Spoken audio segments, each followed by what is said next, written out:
நாம் இன்றைக்கு பயன்படுத்தும் கணினியில் விண்டோஸ் இருக்கலாம், லினக்ஸ் இருக்கலாம் அல்லது மேக் கூட இருக்கலாம்.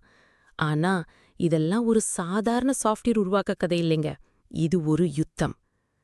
ஒரு பக்கம் மைக்ரோசாஃப்ட் ப்ரொப்ரைட்டரி சாஃப்ட்வேர்னு சொன்னு சாஃப்ட்வேரை விலை கொடுத்து வாங்கணும், எந்த கோடையும் தெரியக்கூடாது சொல்லும் சக்திமிக்க நம்பிக்கை.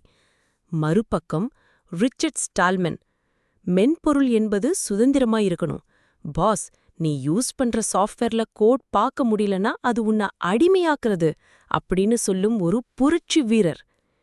அது 1970களில் ஆரம்பிச்ச கதை. MIT போன்ற பல்கலைக்கழகங்கள்ல சாஃப்ட்வேர் ஓப்பனா ஷேர் பண்ணுவாங்க. ஒருத்தர் எழுத்துனத இன்னொருத்தர் மாடிஃபை பண்ணுவாங்க. அதுதான் ஹேக்கர் கலாச்சாரம். அந்த நாட்கள்ல மென்பொருள் விலை குறைவா இருந்துச்சு, எல்லா சாஃப்ட்வேரும் ஃப்ரீயா இருந்துச்சு. அந்த ஃப்ரீடமை தான் ரிச்சர்ட் ஸ்டால்மன் செலிப்ரேட் பண்ணினார்.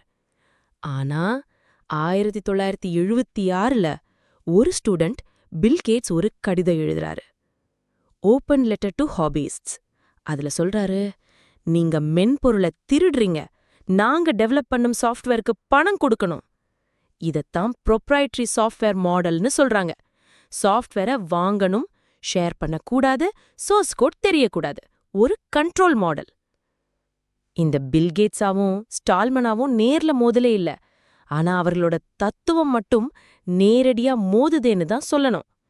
ஒருவன் சொல்றான் கோட் பறிக்கக்கூடாது, மறுவன் சொல்றான் கோட் கட்டாயம் தெரியணும், இல்லனா அது அடிமைத்தனம். இதுதான் நம்ம விண்டோஸ் vs லினக்ஸ் யுத்தத்தின் ஆரம்பம்.